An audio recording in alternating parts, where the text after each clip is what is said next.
Good morning. Gyanodaya classes में आप सभी बच्चों का स्वागत है।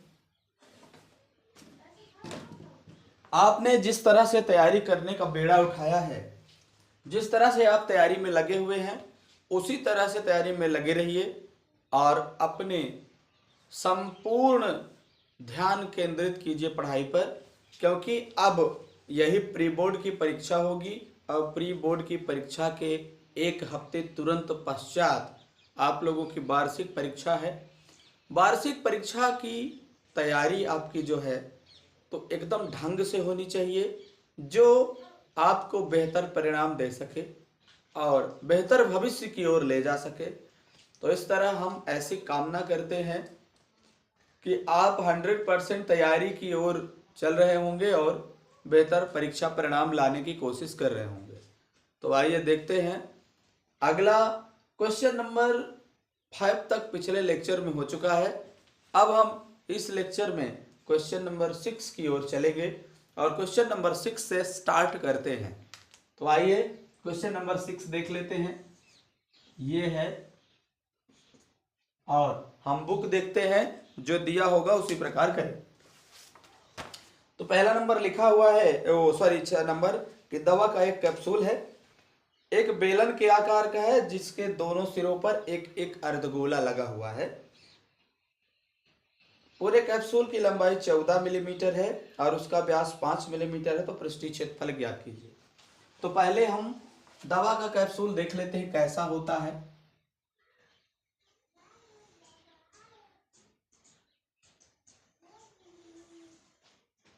ये हो गया दवा का कैप्सूल का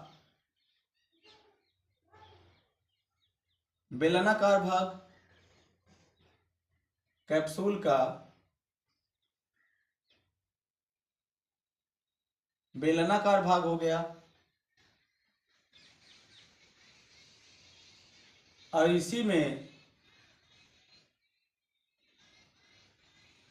इस तरह अर्धगोले लगे हैं, है ना। अब कैप्सूल कैसे होता है? कैप्सूल तो इसी तरह होता है ना, और बीच से ये कटा हुआ होता है। तो हम देख रहे हैं कि जितना जितना दिया है वही हम माप लिख लेते हैं। पूरे कैप्सूल की लंबाई 14 mm है। तो यहां से यहां तक की दूरी कितनी है? 14 मिलीमीटर। पूरे कैप्सूल की लंबाई 14 मिलीमीटर है। अब कहता है कि और व्यास जो है, जो व्यास है ये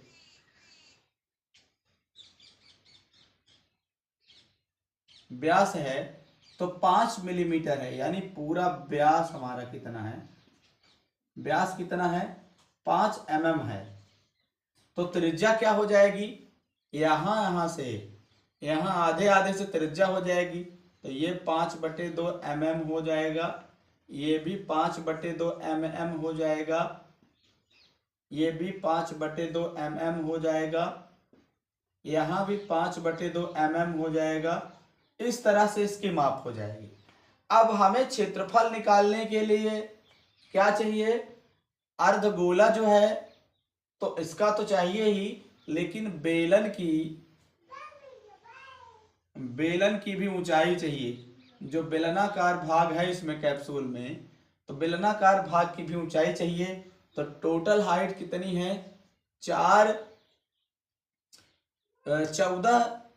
और दोनों घटाएंगे कितना? यहाँ 5/2 यानी 2.5 है, यहाँ 5/2 यानी 2.5 है। तो दोनों मिला के यानी 2.5 और प्लस 2.5 घटेगा तो ये हो जाएगा 14 - 5 यानी 9 mm क्या हो जाएगी? इसकी हाइट, इतनी की हाइट 9 mm हो जाएगी। तो हम इतना फाइंड कर लिए हैं। अब चलते हैं, जो लिखा हुआ है, जो दिया है वहीं से स्टार्ट करते हैं। दिया है कैप्सूल की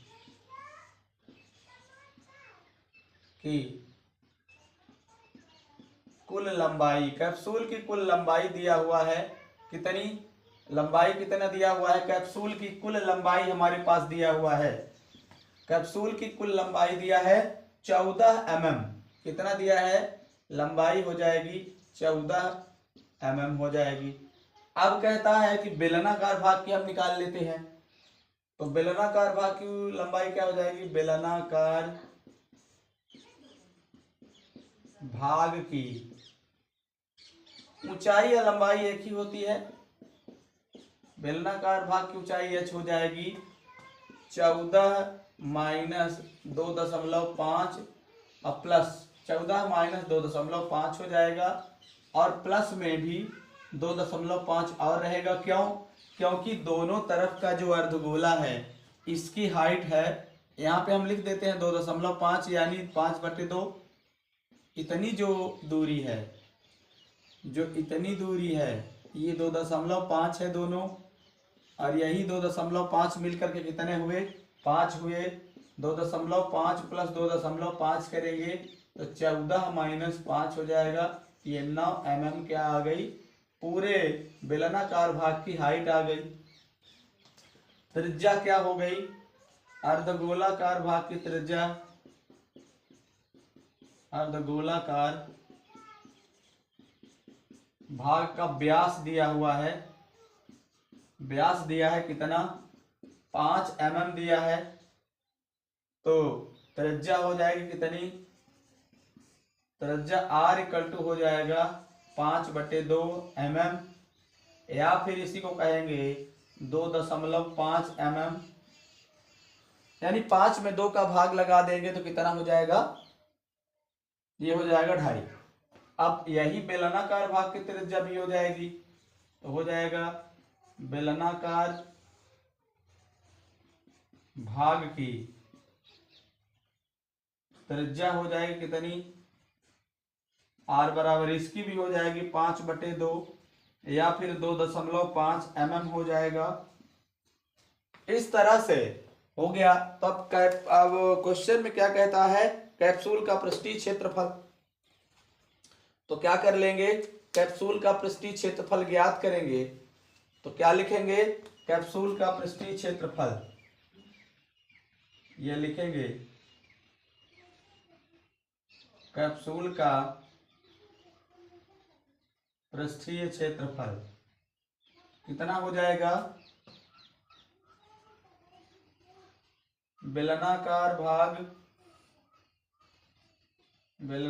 भाग का पृष्ठीय क्षेत्रफल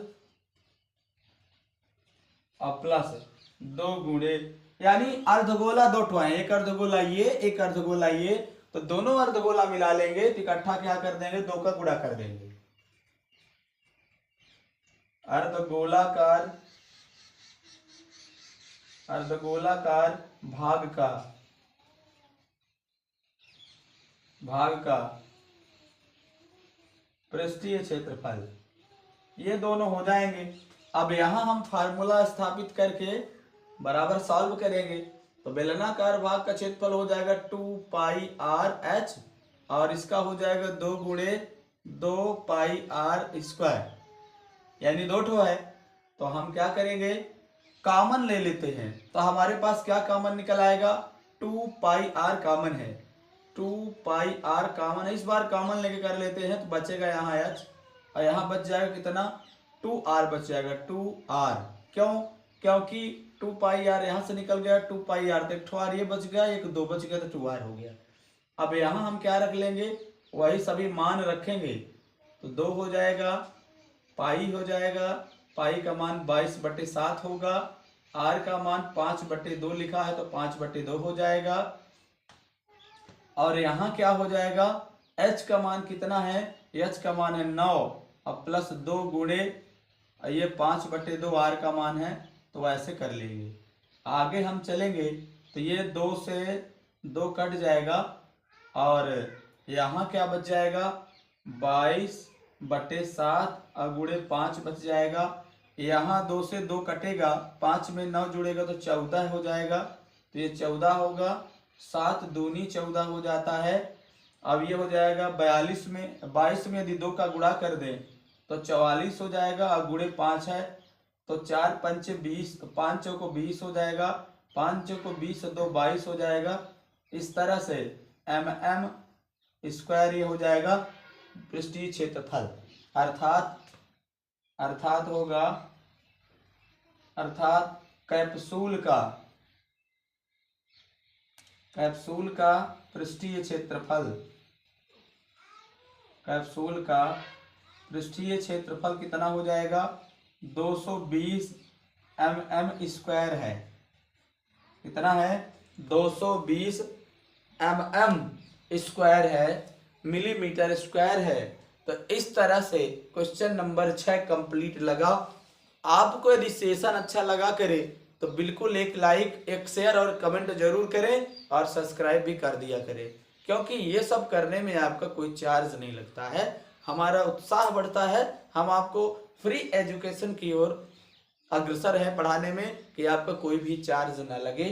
तो इस तरह से आप करते रहिए और बेहतर ढंग से पढ़ते भी रहिए। आपको नए पे नए अपडेट मिलते रहेंगे।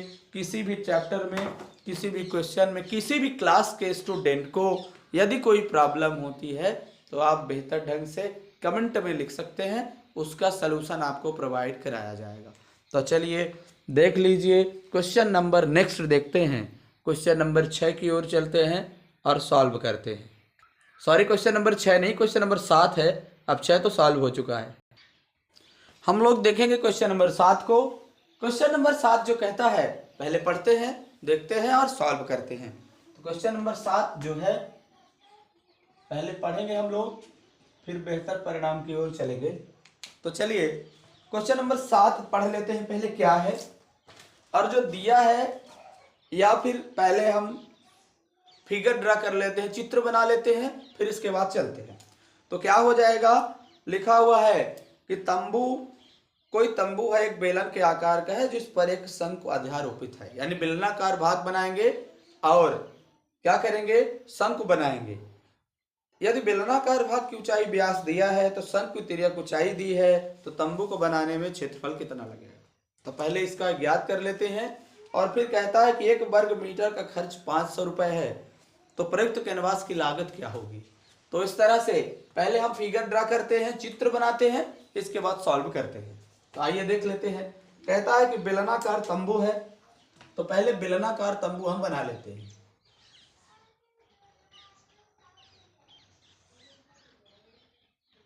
ये हो गया बेलनाकार तंबू।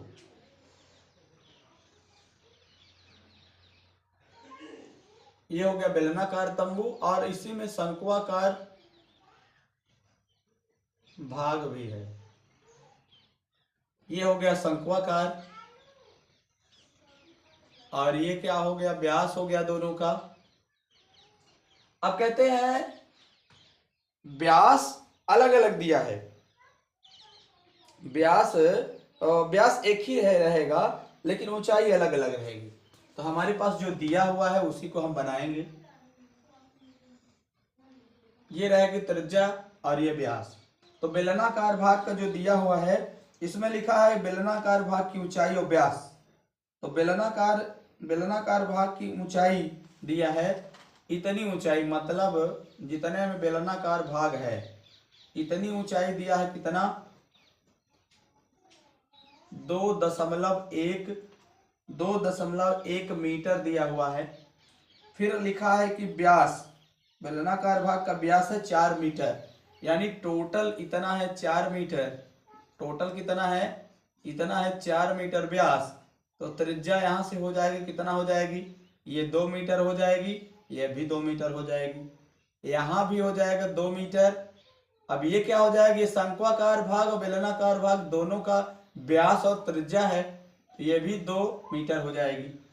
अब और क्या दिया है, शंकु की तिर्यक ऊंचाई दिया है 2.8 मीटर, यानी यहां से यहां जो तिर्यक ऊंचाई है, तिरछी ऊंचाई है, तो ये दिया है कितना, 2.8 मीटर दिया है।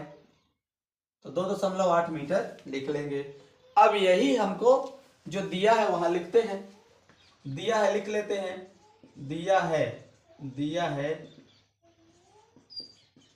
बेलनाकार भाग की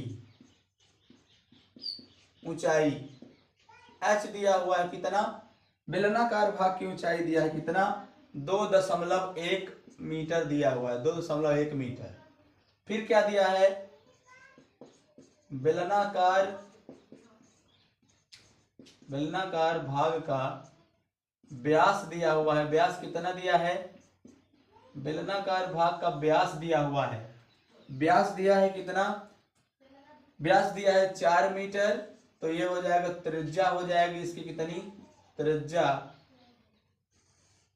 हो जाएगी आर कितनी हो जाएगी, 4/2 मीटर, यानी हो जाएगा कितना, 2 मीटर। त्रिज्या हमारी कितनी हो जाएगी, 2 मीटर। त्रिज्या आर का मान कितना, 2 मीटर हो जाएगा। अब हम ये देख रहे हैं कि जो त्रिज्या बेलनाकार भाग की है वही त्रिज्या शंक्वाकार भाग की भी दिख रही है। जो त्रिज्या बेलनाकार भाग की दिख रही है वही त्रिज्या शंक्वाकार भाग की भी दिख रही है। इसलिए हम क्या करेंगे, बेलन और शंकु दोनों का आयतन जो त्रिज्या जो है तो हम एक ही मानेंगे।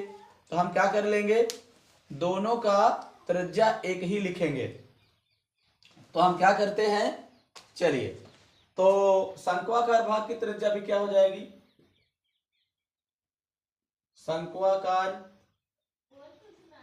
भाग की पहले जो दिखा है तिर्यक ऊंचाई, तिर्यक ऊंचाई लिख लेते हैं।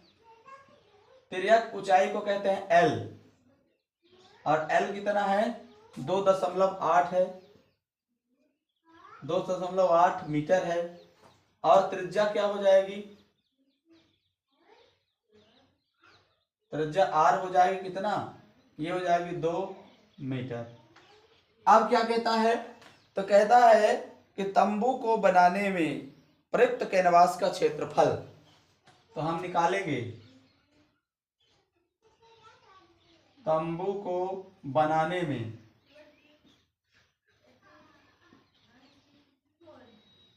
प्रयुक्त कैनवास का क्षेत्रफल क्या हो जाएगा, शंक्वाकार भाग का क्षेत्रफल हो जाएगा प्लस बेलनाकार भाग का क्षेत्रफल हो जाएगा।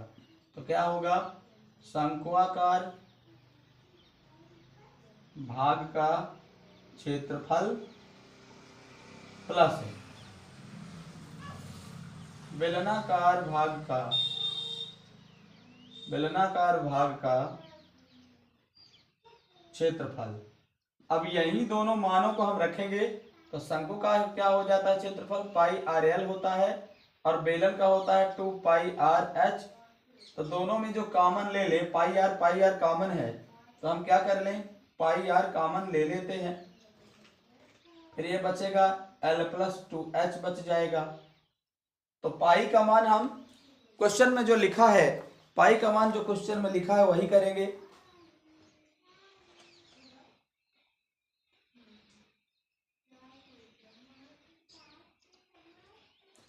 तो पाई का मान हम लिख लेते हैं 22/7, जो क्वेश्चन में बोला है। क्वेश्चन में बोला है कि जब तक अन्यथा ना कहा जाए तो पाई का मान हम 22/7 ही रखेंगे। तो क्या कर लेंगे, इसको पाई के जगह पर लिखेंगे 22/7 लिखेंगे। आर का मान हमारे पास चाहे इसका ले ले बेलन का और चाहे ले ले शंकु का, दोनों का मान 2 है तो यहाँ 2 रख लेंगे। फिर क्या कहेंगे, पाई आर हो गया, और यहाँ L प्लस 2h, L की लंबाई कितनी है, 2.8 है, ये हो जाएगा 2।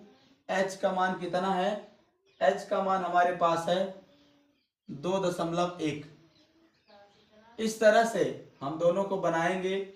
ये 22/7 गुणा 2 रहेगा ये, और यहाँ हो जाएगा कितना, 2 का गुणा करेंगे तो 2 1 कम 2 हो जाएगा, 2 दूनी 4 हो जाएगा, तो ये 4.2 हो जाएगा।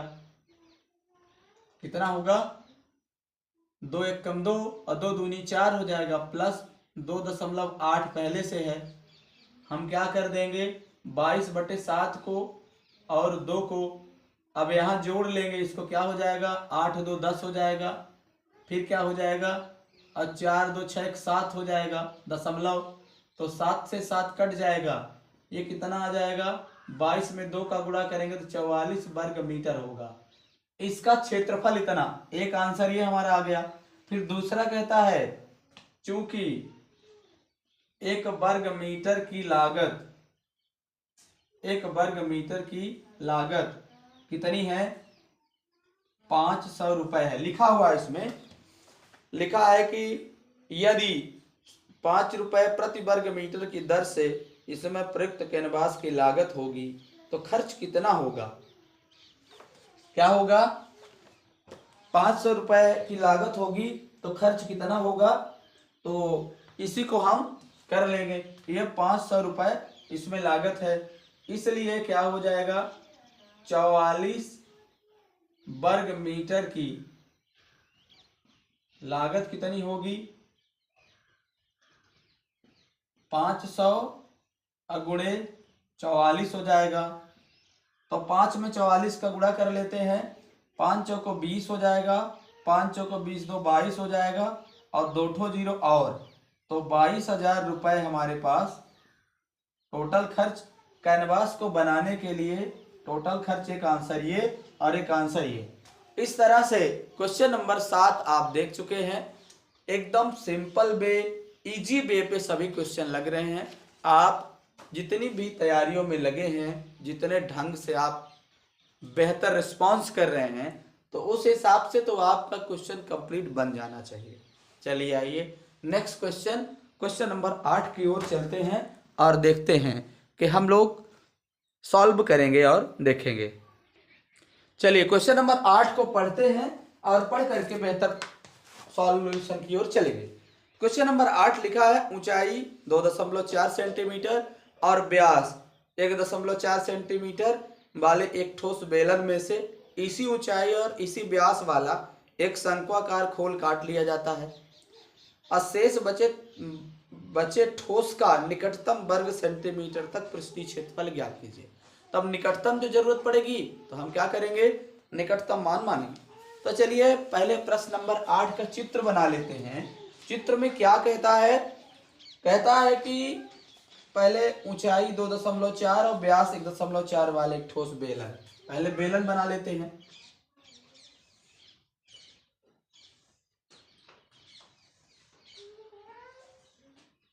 ये हो जाएगा बेलन, हो गया ये बेलन हो गया। क्या है? इसकी ऊंचाई कितनी है? 2.4 सेंटीमीटर। थोड़ा टेढ़ा जरूर है, आप इसको सीधा बनाएंगे। 2.4 सेंटीमीटर क्या है? ऊंचाई है। इसकी ऊंचाई कितनी है? 2.4। और व्यास कितना दिया हुआ है? व्यास है, व्यास कितना है?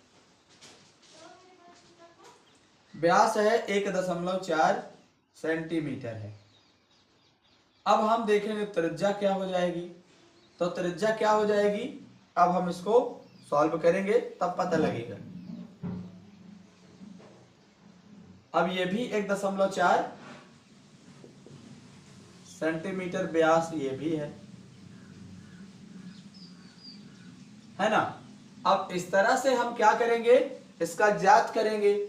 तो इसमें लिखा हुआ है कि इसी ऊंचाई और इसी व्यास वाला एक शंक्वाकार खोल काट लिया जाता है। तो मतलब इसी ऊंचाई वाला और इसी व्यास वाला शंक्वाकार खोल काट लिया, ये शंक हो गया। तो यही हम जब काट लें, शंक्वाकार खोल जब काट लेंगे तो जितना बचता है तो वह ठोस क्या हो, है ना। तो चलिए आइए देख लेते हैं। तो जो दिया है वही हम लिख लेंगे। दिया है, क्या दिया है कि बेलनाकार बेलन की ऊंचाई और व्यास, बेलन की ऊंचाई और व्यास दिया है, हम लिख लिए हैं। तो जरूरत पड़ेगी तो क्वेश्चन में देखेंगे।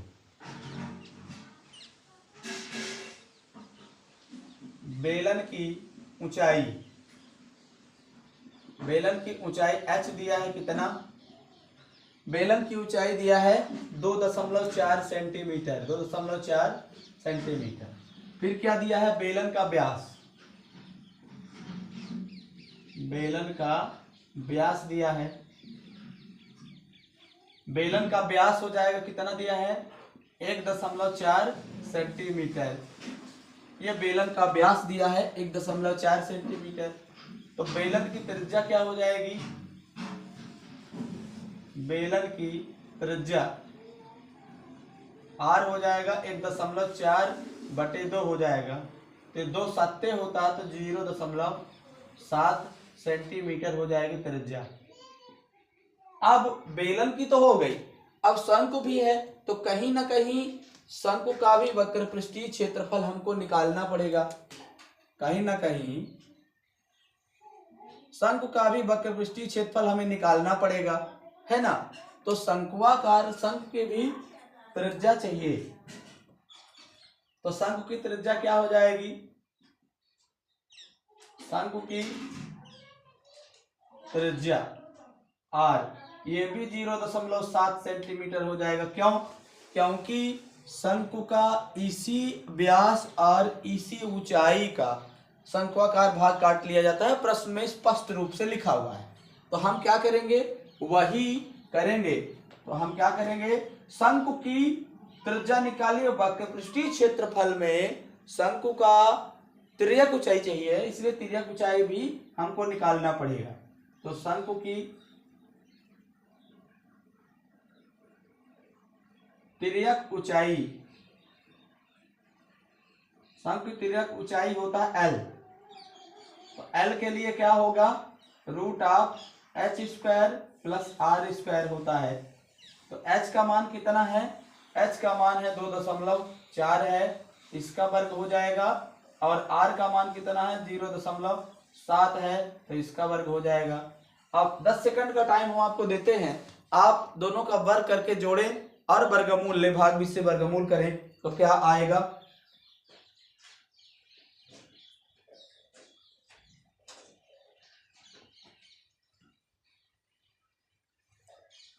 तो क्या आएगा? अब हम देख करके देखते हैं। तो ये हो जाएगा 24 का वर्ग होता है कितना? 576 होगा। और 0.7 का लिखेंगे, 7 सत्ते 49 होता है, 0 है तो 0.49 हो जाएगा। मतलब 2 अंक बाद यहाँ भी दशमलव लगेगा और 2 अंक बाद यहाँ भी दशमलव लगेगा। अब इन दोनों को जोड़ लेंगे तो क्या हो जाएगा? 9 6 15 हो जाएगा, 7 4 11 1 12 होगा और 5 1 6 हो जाएगा। मतलब 2 अंक बाद दशमलव 625 होगा। तो ये 625 हम मान के चल रहे हैं, लिखा है 6.25 और हमको क्या निकालना है? तिर्यक ऊंचाई L का मान निकाल रहे हैं। तो ये हो जाएगा 6.25 का वर्ग निकालेंगे तो ये हो जाएगा कितना? 6.25 का वर्ग निकालेंगे। 625 किसका वर्ग होता है? 25 का। तो ये हमारा आ जाएगा 2.5 आ जाएगा, कितना? सेंटीमीटर। इस तरह से हम अब क्या निकालेंगे? हमारे क्वेश्चन में क्या पूछ रहा है? पूछ रहा है कि शेष बचे ठोस का निकटतम पृष्ठीय क्षेत्रफल। तो अब हम निकालेंगे शेष बचे ठोस का निकटतम कहाँ है? तो निकटतम ही निकालेंगे। निकटतम पृष्ठीय क्षेत्रफल, निकटतम पृष्ठीय क्षेत्रफल क्या हो जाएगा? बेलनाकार भाग का क्षेत्रफल, बेलनाकार भाग का क्षेत्रफल हो जाएगा। फिर शंक्वाकार भाग का क्षेत्रफल हो जाएगा।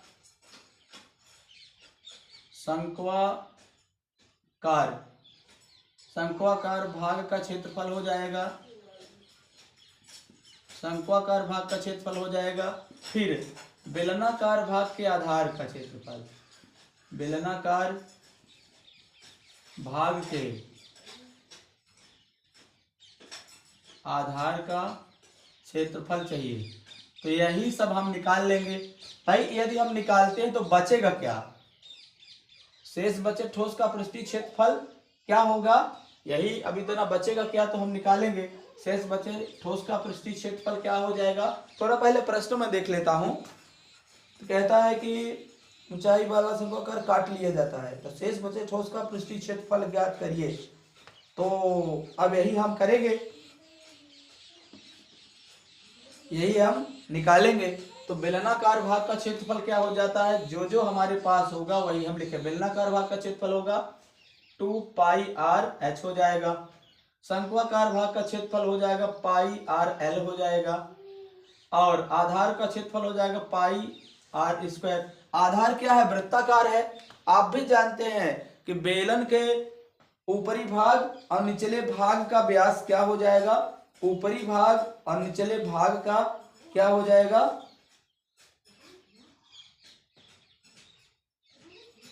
तो इस तरह से हम निकालेंगे। यदि चाहें तो हमारे पास पाई और आर कॉमन है, फिर भी पाई आर कॉमन ना करके हम सीधे करते हैं। यदि पाई आर कॉमन कर लें, इतना पाई और आर सब में कॉमन है, आर की वैल्यू सब जगह वही है, तो पाई और आर यहां लिख लेते हैं। तो क्या कर लेंगे, नहीं करते हैं कॉमन, ये 22/7 होगा। देख लेते हैं 22/7 के अलावा, हाँ नहीं लिखा है, तो हम 22/7 ही लिखेंगे। 2π, आर का मान 0.7 है, तो ये हो जाएगा कितना,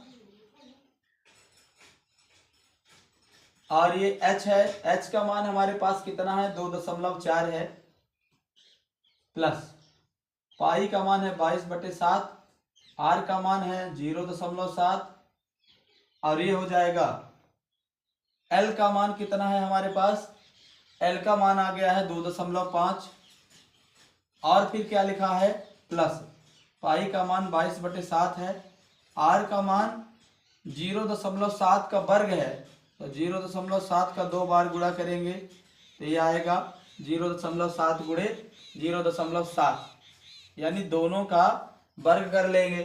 अब आगे हम इसी का सलूशन करेंगे, तो क्या हो जाएगा, 22/7 को यदि हम लिख लें, 22/7 को क्या लिख लें, किसी तरह यदि हम कट करते हैं इसको, तो हमारे पास क्या हो जाएगा,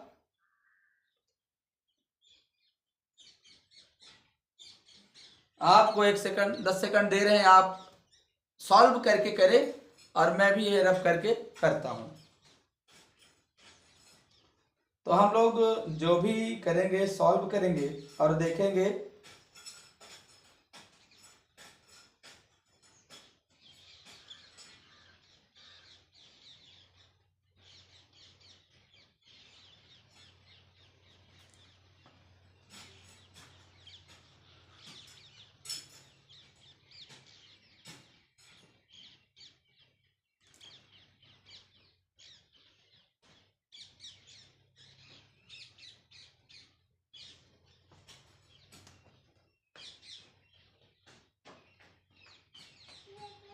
तो हम क्या करेंगे, काटेंगे तो देखते हैं क्या कर लेते हैं इसका। हम इसको दो तरीके से काट सकते हैं, यदि इसको दशमलव फॉर्म में बटे 10 में करें तो भी काट सकते हैं, और यदि हम ऐसा करें कि डायरेक्ट डिवाइड करके काट ले तो भी काट सकते हैं। तो हम डायरेक्ट डिवाइड से ही काट लेते हैं। 7 एकम 7 होता है तो ये 0.1 हो जाएगा, फिर यहाँ 7 एकम 7 होता है तो यहाँ भी 0.1 हो जाएगा, 7 एकम 7 होता है तो यहाँ भी 0.1 हो जाएगा। हम लोग क्या करेंगे, मल्टीप्लाई बस करते चलेंगे। ये 22 में 2 का गुणा होगा तो 44 हो जाएगा, गुणे 0.1 हो जाएगा, ये 2.4 हो जाएगा, प्लस कर लेंगे। ये 22 में 0.1 का गुणा होगा तो 2.2 हो जाएगा, गुणे 2.5 हो जाएगा, प्लस क्या करें, 22 में 0.1 का गुणा हो जाएगा तो 2.2 हो जाएगा, और गुणे 0.7 हो जाएगा। इस तरह से आगे हम क्या कर लेंगे, इसका कंप्लीट गुणा कर ले, ये हो जाएगा 4.4 हो जाएगा, और गुणे 2.4 होगा, प्लस ये 2.2 गुणे 2.5 है ही, ये भी क्या हो जाएगा 2.2 गुणे 0.7 होगा। सबका गुणा कर लीजिए आप, गुणा करके जोड़ना है। 4.4 में 2.4 का गुणा करेंगे तो कितना आएगा,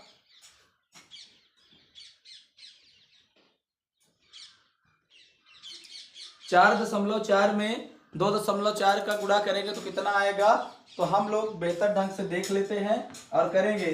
तो हमारे पास क्या होगा, 4.4 में एक 2.2 का गुणा करेंगे तो आ जाएगा 10.56 आ जाएगा।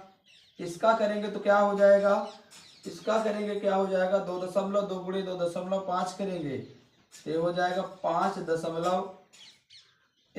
हो जाएगा। 5.5 क्या होगा, सॉरी इसका 5.50 हो जाएगा, इसका 5.50 हो जाएगा, 5.50 हो जाएगा। और 2.2 गुणे 0.5 करेंगे तो 0.7 करेंगे तो 1.54 हो जाएगा, 1.54 हो जाएगा। इस तरह से आगे हम इसको जोड़ेंगे तो जोड़ लेके देखते हैं कि कितना आता है। तो हम देख लेंगे, चलिए जोड़ते हैं। दूसरे अंक का पहला अंक तो 4 है, ये 0 है, ये 6 है, तो 4 6 कितना हो जाएगा, 10 हो जाएगा। एक हासिल आ गए तो 5 में 1 जोड़ेंगे 6 हो जाएगा, 6 5 11 हो जाएगा, 11 5 17 हो जाएगा, 11 5 17 नहीं 16 हो जाएगा, 11 5 16 होगा। अब इसके आगे हम क्या कर लेंगे, 16 की 6 लिख लेंगे, एक हासिल था उसमें तो क्या कर लिए यहाँ 16 की 6 हो जाएगा। अब हम दशमलव के बाद पहला अंक देखेंगे तो हो जाएगा कितना, 1 है, 1 है, 5 1 6 हो जाएगा, 6 में 1 जोड़ेंगे, 6 में 1 जोड़ेंगे तो 7 हो जाएगा। और बचता है दूसरा अंक तो 1 ये है तो 17 है, 2 अंक बाद दशमलव करेंगे तो ये 17.60 इकाई है हमारी वर्ग सेंटीमीटर, तो सेंटीमीटर लिखेंगे। यदि पूछा है कि निकटतम पृष्ठीय क्षेत्रफल, तो निकटतम यदि करेंगे तो 17.6 है, तो आगे निकटतम किसके है, 18 सेंटीमीटर के, तो 18 वर्ग सेंटीमीटर हो जाएगा, यही निकटतम पृष्ठीय क्षेत्रफल होगा। इस तरह से क्वेश्चन नंबर 8 कंप्लीट होता है। जहां भी किसी प्रकार की कोई प्रॉब्लम हो, जहां भी किसी भी प्रकार की कोई प्रॉब्लम हो तो आप बेहतर ढंग से पूछ सकते हैं, बात कर सकते हैं, कमेंट में लिख सकते हैं। तो चलिए आइए क्वेश्चन नंबर नेक्स्ट देखते हैं, क्वेश्चन नंबर 9 देखते हैं और करते हैं। चलिए क्वेश्चन नंबर 9 को देख लेते हैं। क्वेश्चन नंबर 9 क्या कहता है कि लकड़ी के एक ठोस बेलन के प्रत्येक सिरे पर एक अर्धगोला खोदकर निकालते हुए एक वस्तु बनाई गई है, जैसा कि आकृति में दिया है। इसमें बुक में चित्र भी दिया है। तो कहता है कि यदि बेलन की ऊंचाई और आधार की त्रिज्या ये है तो वस्तु का संपूर्ण पृष्ठीय क्षेत्रफल कितना होगा। तो हम लोग चलिए देखते हैं और करते हैं। हाँ, ये जो हमारे पास दिया है इसको हम बना लेते हैं। तो क्या हो जाएगा,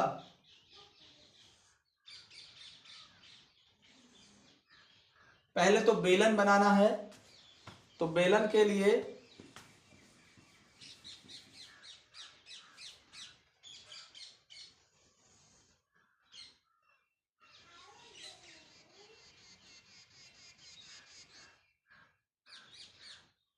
तो कहता है कि बेलनाकार भाग जो है बेलन है, तो इसी से अर्धगोलाकार काट लिया गया है, अर्धगोलाकार काट लिया गया है कहता है।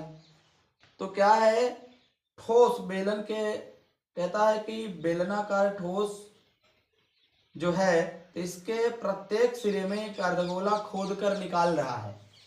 तो क्या होगा, अर्धगोला कैसा होगा, अर्धगोला कुछ इस तरह से होगा, अर्धगोला कुछ इस तरह से होगा और दोनों तरफ एक समान अर्धगोले निकाले गए। तो क्या हो जाएगा, इसमें कुछ भर दिया गया है तो हम भी भर लेते हैं।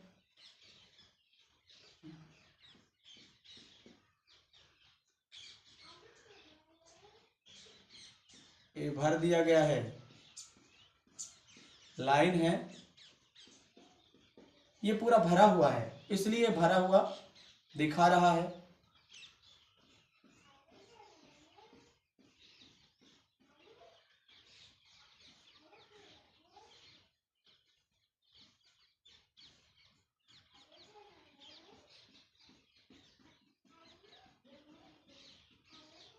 ये चित्र में जिस तरह बना हुआ है उसी तरह का हमने बनाया है। तो क्या करेंगे, इसमें प्रत्येक बराबर जो गोला बना हुआ है, जो दिया है उसको करते हैं, जो दिया है लिख लेते हैं। दिया है, क्या दिया है, दिया है कि बेलनाकार भाग की ऊंचाई, बेलन की ऊंचाई दिया है, बेलन की ऊंचाई h कितनी होगी, 10 सेंटीमीटर दिया है। बेलन की ऊंचाई 10 सेंटीमीटर दिया है। आधार की त्रिज्या, तो बेलन के आधार की जो त्रिज्या है, आधार की त्रिज्या जो है वही क्या होगी, अर्धगोला जो निकाल रहे हैं तो अर्धगोले की भी त्रिज्या होगी बराबर, बेलन की त्रिज्या r हो जाएगी और अर्धगोले की त्रिज्या होगी बराबर अर्धगोले की त्रिज्या r। तो ये दोनों कितना है, अर्धगोले की त्रिज्या कितनी है, बेलन की ऊंचाई टोटल है 10 सेंटीमीटर, अर्धगोले की त्रिज्या कितनी है, बेलन के आधार की त्रिज्या दी है लेकिन यह अर्धगोले की भी त्रिज्या मानी जाएगी। तो बेलन के आधार की त्रिज्या कितनी है, 3.5 सेंटीमीटर है। यहां भी वही होगा, 3.5 सेंटीमीटर होगा। तो हमको क्या निकालना है, आधार की त्रिज्या कितनी है, 3.5 सेंटीमीटर लिखा हुआ। अब आगे जो निकालना है, कहता है कि वस्तु का संपूर्ण पृष्ठीय क्षेत्रफल ज्ञात कीजिए। तो वस्तु का संपूर्ण पृष्ठीय क्षेत्रफल ज्ञात करने के लिए क्या करेंगे, तो वस्तु का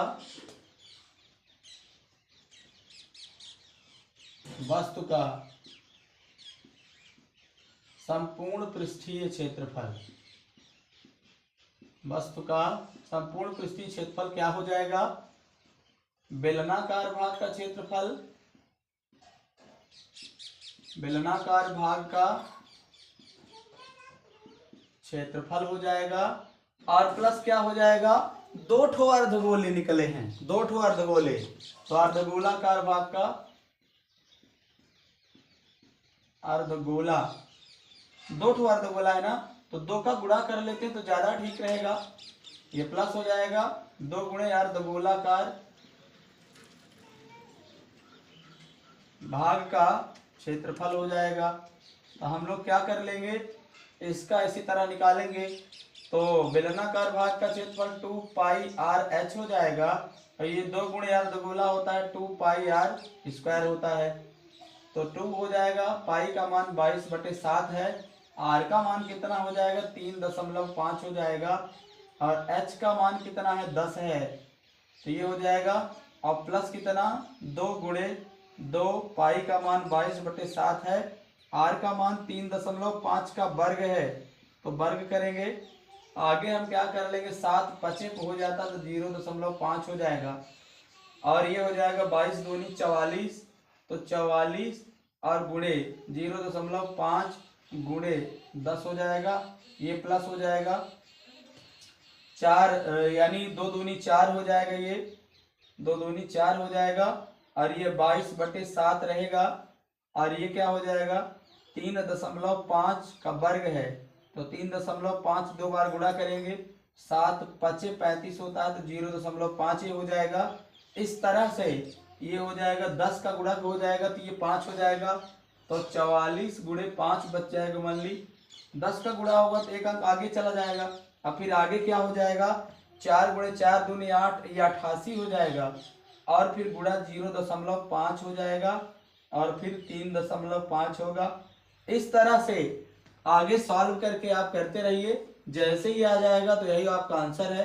तो 5 चौको 20 हो जाएगा, 5 चौको 20 2 22 हो जाएगा, 220 हो जाएगा, प्लस कितना 0.5 में 3.5 का 0.5 में 3.5 का भाग दे दे तो क्या हो जाएगा, 0.5 में 3.5 का भाग दे दें तो क्या हो जाएगा, तो सॉल्व कर लेंगे हम लोग।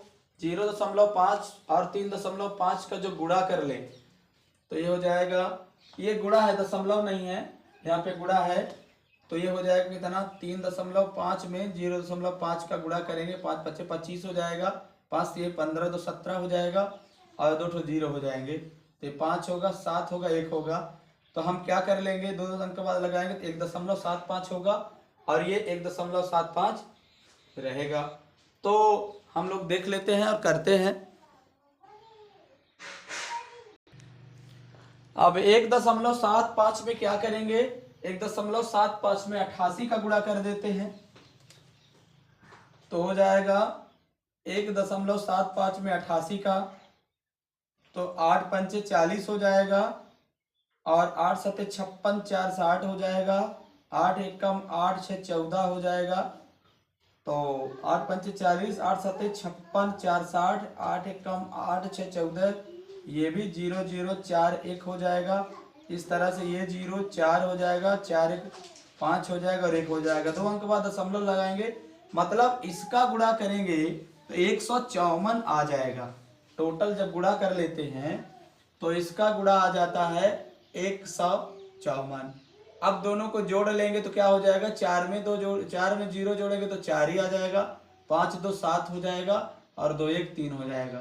374 वर्ग सेंटीमीटर हमारा आंसर होगा। अर्थात वस्तु का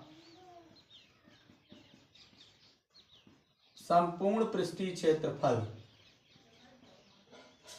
वस्तु का संपूर्ण पृष्ठीय क्षेत्रफल हो जाएगा 374 वर्ग सेंटीमीटर। इस तरह से हमारा यह एक्सरसाइज 12.1 आज से कंप्लीट होता है। इस सेशन से आपको सेशन अच्छा लगे तो लाइक शेयर कमेंट और सब्सक्राइब अवश्य करें, और यदि किसी भी प्रकार की कोई भी समस्या यदि किसी क्वेश्चन में होती है तो आप बिल्कुल कमेंट करें, निष्फिक्र होकर कमेंट करें, क्योंकि आपको सलूशन बेहतर ढंग से दिया जाएगा।